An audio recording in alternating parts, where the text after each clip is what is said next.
On April 22nd, 2021, Zac Efron appeared in Bill Nye's Earth Day special, and the world couldn't believe what they were seeing. He looked almost unrecognizable. His face, specifically his jaw, had grown significantly, and he had this bloated, puffy appearance that he never had in the past. Zac carried on as normal, as if nothing was out of the ordinary. But after seeing this, people couldn't talk about anything else. A big part of the reason everyone was so taken aback was because of the reputation Zac previously had. For the longest time, he was one of Hollywood's male beauty icons, and his good looks were a huge part of his appeal. He was on bedroom walls, the cover of magazines, and in the hearts of fans all around the world. So seeing him like that was genuinely shocking, and things only got more extreme from there. In the months following that Earth Day special, Zac's face retained that swollen, reconstructed look, but it was soon matched by a body bulked up to near cartoonish proportions. The lean, boyish charm that defined his High School Musical era, and even the shredded, beach-ready frame of his Baywatch days had vanished. In its place was a figure that looked more like a sculpted action hero, hyper-masculine, overbuilt, and oddly artificial. So the question is, what on earth happened to him? Well, Zac offered an explanation, but the more you look at his transformation, especially in the lead up to his movie The Iron Claw, the more it starts to feel like that explanation might be covering up something else. Because if there's one thing Hollywood rewards, it's a body that sells, and Zac Efron may have sold his more than anyone ever realized.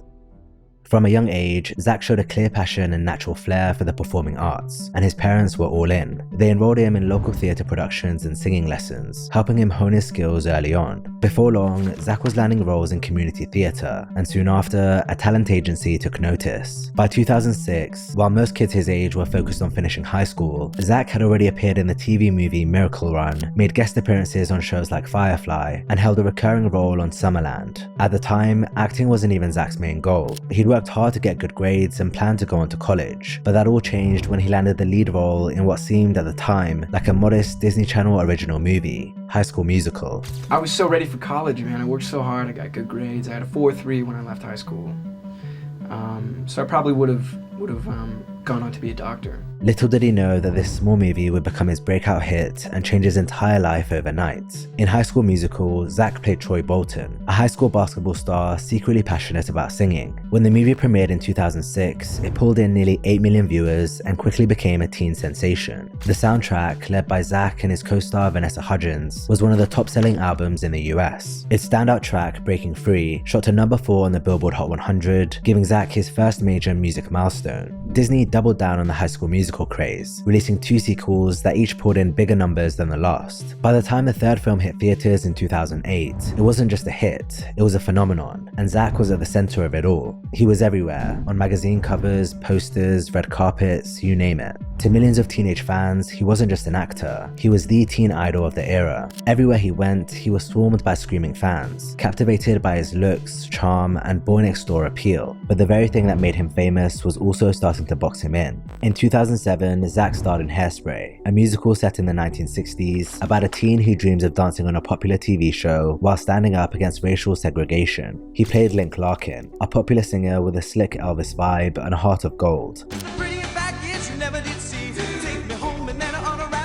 On the surface, the film felt a bit different to High School Musical. Director Adam Shankman even had some initial hesitation about casting Zac because he wondered whether his Disney image might clash with the film's more serious undertones. However, the promise of capturing a massive teen audience sealed the deal. Zac got the part, and the movie became another commercial win. But in reality, his character was just another version of Troy Bolton. The time period and styling were different, but the core of the role, the heartthrob with the wholesome edge, was exactly the same. As far as Hollywood was concerned, there was no need to change what was already selling, so this became the cycle. Slightly different films, slightly different characters, but always orbiting the same image. Take 17 again, for example. Zac played the younger version of a 37-year-old dad who magically transforms back into his teenage body. The movie had no songs, but the rest was familiar. High school hallways, a flashy car, and the same effortless cool that made him famous. By this point, Zac was starting to express that he wanted more. In interviews, he talked about seeking new challenges and stepping out of the teen heartthrob box, but the industry wasn't ready to see him any other way. The team behind 17 again had sold him on the idea that the movie was a step forward for his career, but people were treating him exactly the same way. Instead of focusing on his acting skills, interviewers would constantly bring up his body, hair, or looks. I know that a lot of ladies have crushes on you, and when we were watching the movie, and I don't get like this either. Like, I'm not like, oh my god, I love Brad Pitt, oh my god, I love this person. It's not me. I never had a poster of a guy on my wall. I never, like, I had pictures of animals on my wall in high school. Like, I never was like, oh my god, I think he's so hot. You are, though. Oh, wow, thank you. And when you took off your shirt in the movie, everybody was like gasping. All the women in the audience started gasping, and I started laughing. I'm like, okay, I agree this time. That's hilarious. Thank you. Another interviewer was just openly flirting with him on camera. You are quite stunning in real life, I must say. No, thank you. That sounds really odd. Very odd. But the guys back home, they said to me, oh, you've got to flirt with Zac Efron and everything. And I'm like, God, I'm like 10 years older than him. Check it off. A bit older than that, probably. So do you like older women? Absolutely. Man, you haven't seen 17 again, obviously. Yeah. Even simple questions always came back to his looks. How do you keep your hair looking so great all the time? That's kind of like a compliment almost, thank you. The time Zac was asked about his career and where he saw himself going, he was met with skepticism and doubt. So is there a part of you that thinks, well, this is great and this is wonderful and I love it, but I've really got to, you know, be able to do other things, like not to be just part of this one particular kind of idea in people's minds? Yes, absolutely. That's very important to me. Earlier in the year before we filmed High School Musical, I was able to do 2 other movies. One's called 17 Again, and that's a family comedy, non-musical. And then, High school. well, in a way. Deep down, Zac knew the interviewer was right, and in the years following, he started making more deliberate choices to secure the right roles. He turned down Footloose, a remake of an 80s musical, because he felt the role was too similar to Troy Bolton and Link Larkin. You know what? It was nothing against the project. I think Footloose will make a fantastic movie, but I'm looking for a new challenge. It was clear Zac wanted to be taken seriously, but the real question was whether Hollywood would actually give him the chance. He finally got the opportunity to prove he was more than just a teen idol in his next 2 films. In 2010, he starred in Charlie St. Cloud, playing a young man grieving the tragic loss of his little brother. Then came The Lucky One, where Zac played Logan Thibault, a US Marine who survives war and becomes convinced a photo that he found during combat brought him luck. These films marked a noticeable shift. They weren't teen musicals or high school dramas. They were more grounded, adult stories with heavier emotional themes. And for the first time, Zac wasn't just playing the heartthrob. He was taking risks and showing a new side of himself. I love whatever I'm doing. I think as long as I'm learning something new, you know, as long as I'm growing or stretching, I don't know. I love taking roles where there's an element of risk involved, and you know, playing a Marine was a part you kind of have to do. You have to get just right. For The Lucky One, he trained with real Navy SEALs and packed on around 20 pounds of muscle, going from the slim Disney kid to a more grown, physical guy. I trained every day with a Navy SEAL, and it was a pretty grueling training process. And then on top of that, just had to eat a ton of calories, all healthy calories. But despite pouring more emotion and discipline into his roles, Hollywood didn't seem to take Zac seriously. For those films, he didn't get the recognition he hoped for from big award shows like the Oscars or Golden Globes. Instead, it came from the Teen Choice Awards, an annual show voted on by kids aged 13 and over. For his performance in The Lucky One, Zac won 2 Teen Choice Awards and 1 People's Choice Award. And your choice movie actor drama is...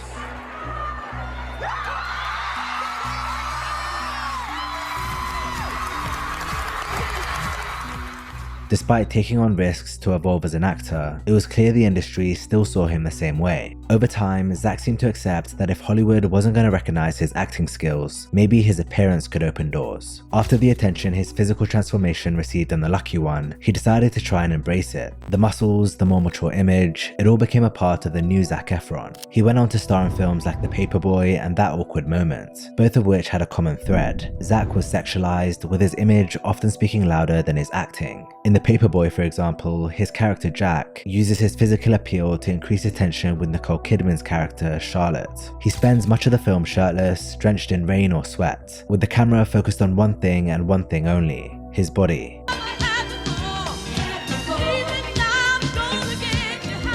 A review by The Guardian summed it up perfectly, saying, "Efron is cast first and foremost as an object of beauty, exploited by the camera in ways hard-boiled genre films tend to reserve for women. At one point, he strips down to white briefs to dance with a fully clothed Kidman in the rain. In that awkward moment, Zac teamed up with Miles Teller and Michael B. Jordan to play three friends who make a pact to avoid relationships and pursue casual flings. Zac's shirtless scenes were the movie's main selling point, and it was no secret.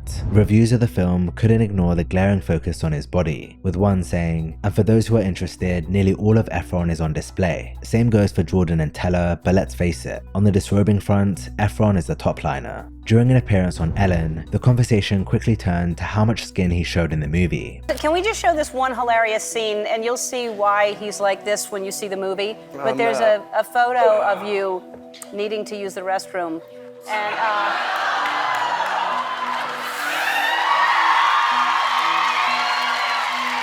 it's such a hilarious scene. At the 2014 MTV Movie Awards, Zac was nominated for Best Shirtless Performance, and he made a deal with his fans on Twitter ahead of the event, saying, "If I beat Thor, I'm accepting the award shirtless on stage." When the night came, he ended up winning. How you doing? Wow, thank you. After he thanked the crowd, the singer Rita Ora, who was one of the presenters, walked up behind him and pulled his shirt off. Thank you so much to my fans.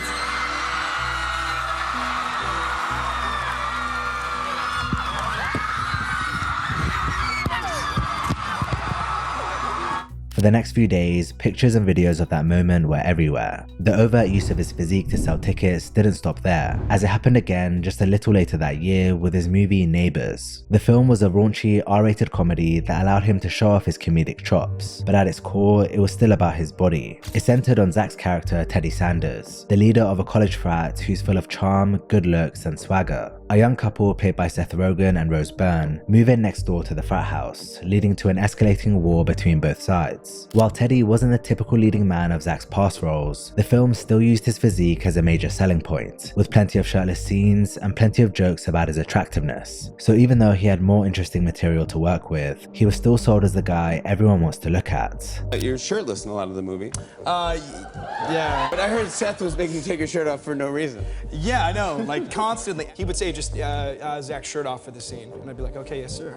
Commercially, Neighbors was a hit. The film grossed over $270 million worldwide, proving Zac's ability to bring in the box office numbers. But it was also the moment his image as the hot shirtless guy truly stuck, and Hollywood didn't want to see him as anything else. Zac seemed to embrace it, pushing aside his earlier ambitions for more dramatic and meaningful roles to capitalize on what was working. But even though he was finding success, it wasn't all sunshine and rainbows. You see, around that time, Zac began seriously struggling with substance abuse issues. Although he appeared to be doing well on the surface, the pressures of his fame were getting to him. Like many celebrities do, he found himself turning to alcohol and cocaine to cope. At first, he started using substances as a social lubricant, a way to handle the constant scrutiny and public attention, but it quickly evolved into something he couldn't control. He was missing days on set, turning up to shoots hungover, and spiraling deeper and deeper into an addiction. Thankfully, he did something about it fast, checking himself into rehab and getting the help he needed. However, not long after, he relapsed and began drinking again.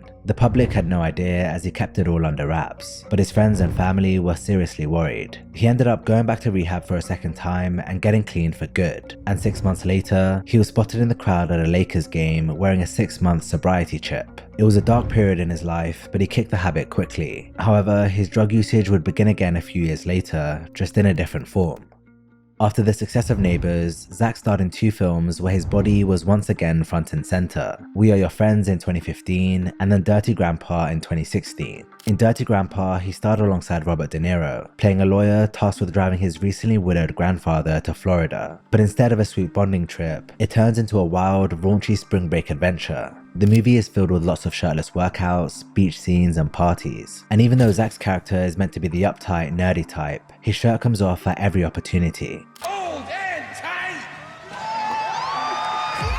The film flopped, earning just a 10% rating on Rotten Tomatoes, and some critics described it as the worst movie they've ever seen. A fate that wasn't all too surprising, given it was yet another surface level role that relied heavily on Zac's appearance. By this point, it wasn't just critics speaking up, fans were starting to notice too. Zac was becoming a caricature of himself, someone who kept getting hired to take his shirt off and flex over and over again. And the situation reached a boiling point with his role in Baywatch, where the obsessive focus on his looks went from pigeonholing his career to taking a serious toll on his health. In Baywatch, Zac played Matt Brody, a disgraced Olympian and hothead with a knack for clashing with everyone. For nearly half the film, he and his co-star Dwayne Johnson were locked in a flex-off, competing in all kinds of over-the-top strength challenges.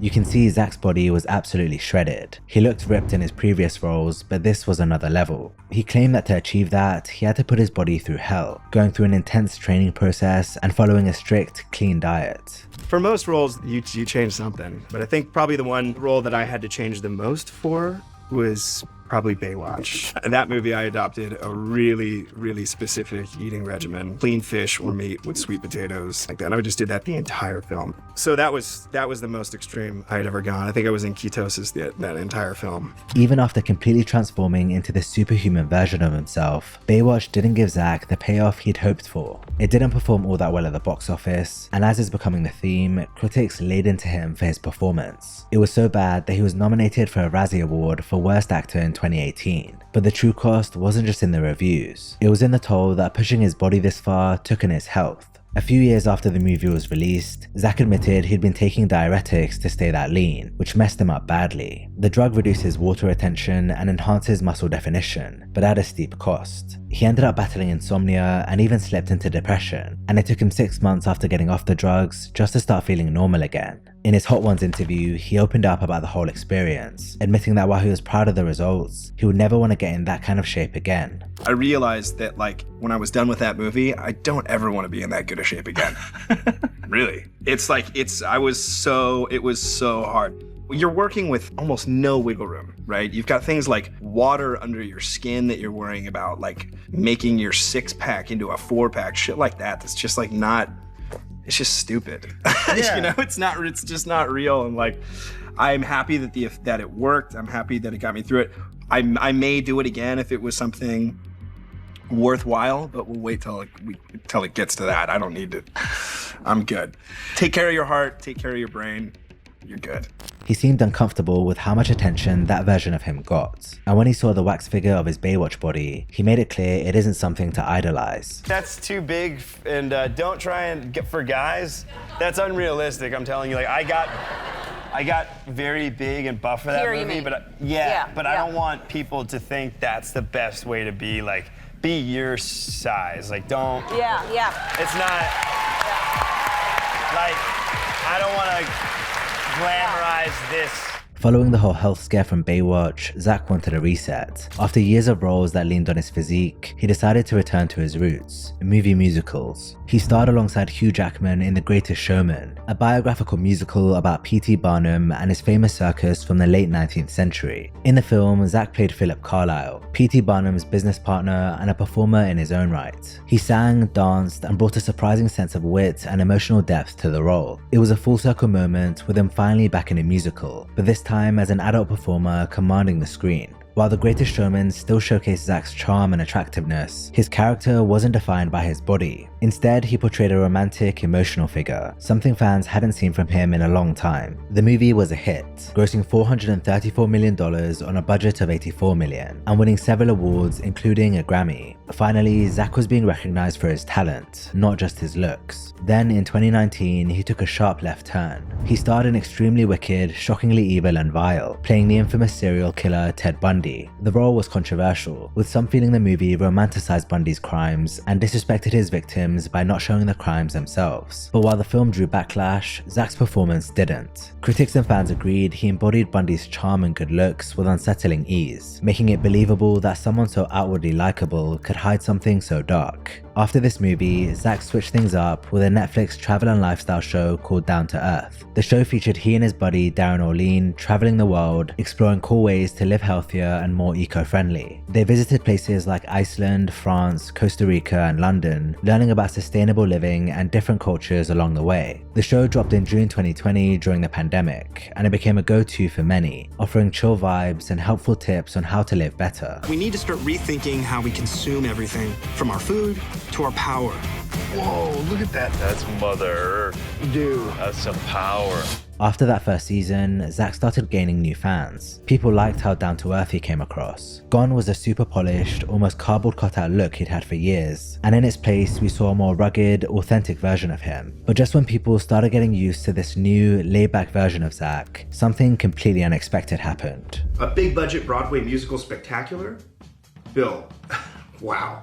I mean, I knew you were smart, but I think you're a genius. In April 2021, Zac appeared in the Facebook Earth Day special alongside Bill Nye, and fans immediately noticed something was off. His face looked different. His jawline was thicker, more squared off, and unnaturally defined. His face also looked puffy and bloated in a way it never had in the past. Within hours, the internet lit up with speculation. Many joked he looked like handsome Squidward. Others said that he resembled Lord Farquaad, and some even compared him to The Weeknd's exaggerated plastic surgery look in Save Your Tears. The memes spread fast, and so did the rumors. Everyone had a theory, and the most popular one, plastic surgery. There was no explanation from Zac, just silence, so the speculation only grew. If you googled his name that week, nearly every headline was about his face. Even his mum reportedly called him to ask if he'd had work done. And to be fair, the public suspicion wasn't baseless. Zac had a well-known track record of pushing his body to extremes for roles, so the idea that he might have turned to cosmetic enhancements didn't seem far-fetched. More than a year later, he finally addressed the rumors in an interview with Men's Health,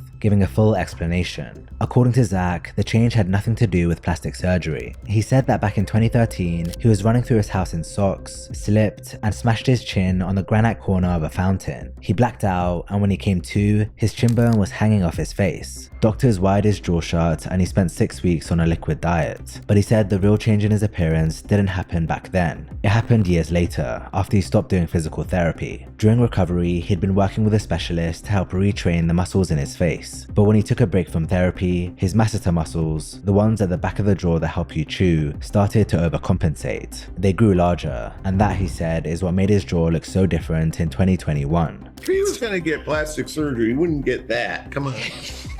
You got a good job, man. Yeah. Oh my God. You're just stirring the pot.